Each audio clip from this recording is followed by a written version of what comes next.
An astonishing scene was waiting for the children when they stepped out of the administration block with Mr. Phigg and Bartram. Above them, silhouetted on the windmill, stood the enormous Lawrence, finishing his banana. Around them, about 30 security guards at various points on the site were torn between staring up at the giant ape and being distracted by events on the ground. Their boss, Darby Ostler, the formerly fearsome director, was running to and fro, clutching the ripped seat of his trousers and screaming loudly. Every so often he would trip over one of the scaredy cats, who were also dashing around howling, as if something was chasing them too. Johanna and Harry and Mr. Phigg stood and looked at each other and laughed and laughed. "I'm only sorry this won't last much longer," said Mr. Phigg, "and that I haven't got my camera." Then the effects of the metawetter started to wear off. As Lawrence felt himself beginning to get smaller, he hurled the banana skin he was clutching as high into the air as he could, above the milling crowd. The guards pointed fearfully into the sky as the huge twisting object turned and began to fall towards them. They tried to run for cover, but by the time the banana skin reached the ground, it was back to its normal size, and a puzzled group crowded around it where it lay. A shrinking Lawrence took the opportunity to slip down from the roof of the windmill unseen and hide behind one of its sails. Once there was no one looking in his direction, he climbed down to the ground, then up and over the wall behind the windmill. He crossed the field and carefully put all the mangled bits of metawetter back into its rucksack. Meanwhile, Arthur and Hoxton were visible again. The sight of Ostler being savaged by a small, determined sheep delighted the guards, in their relief at not being crushed by the giant falling peel. Loud laughter spread around the sight.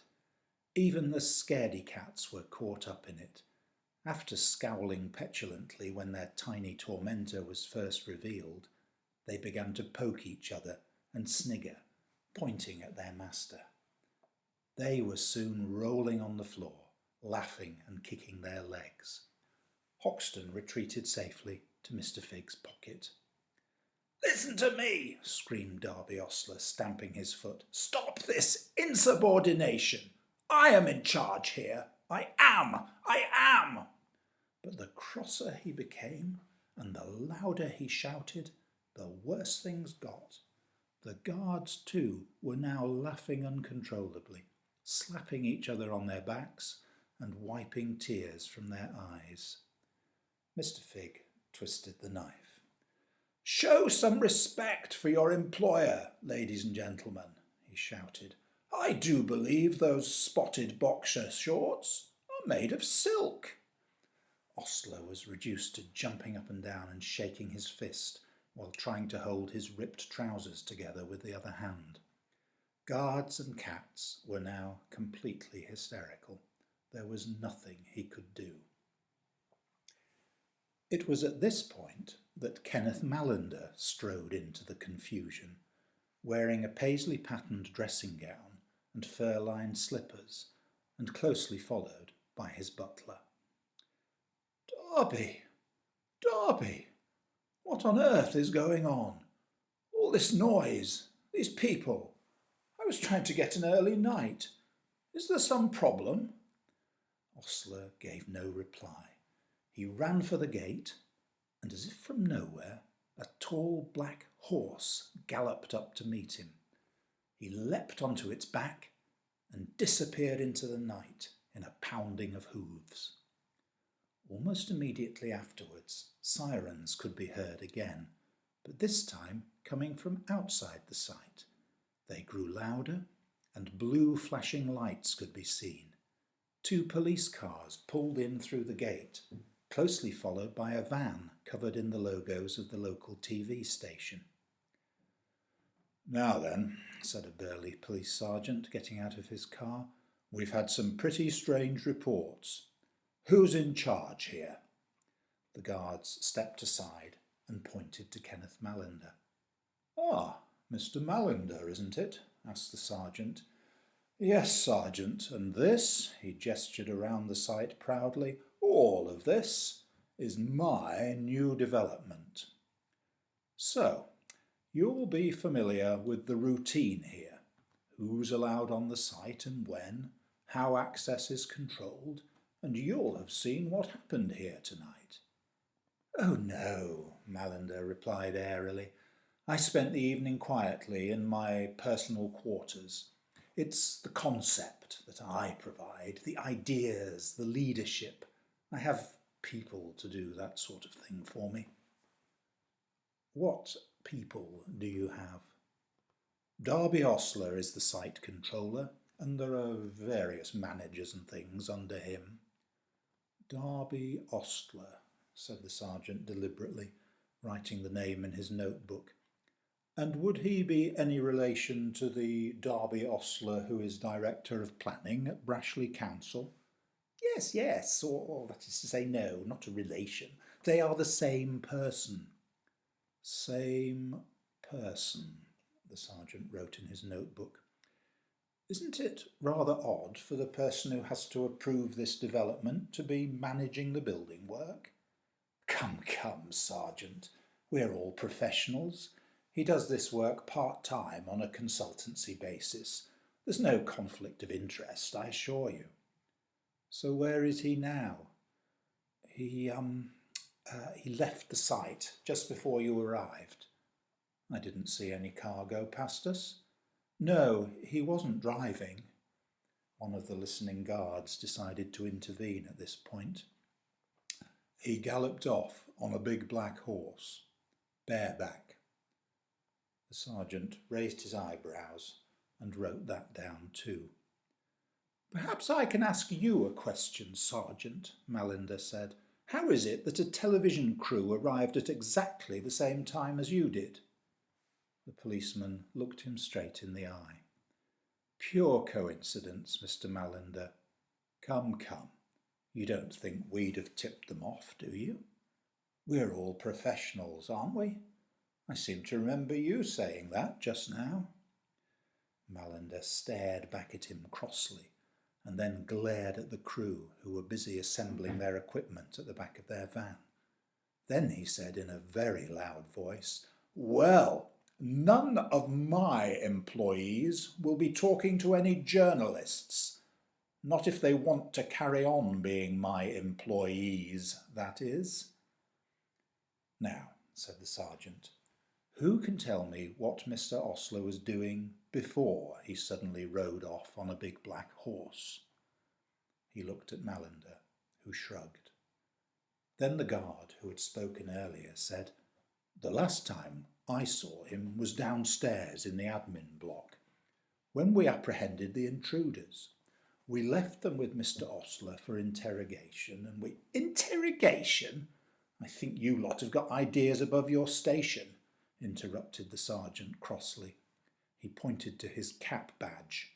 We're the people who should be doing the apprehending and interrogating. Give some people a uniform and... anyway.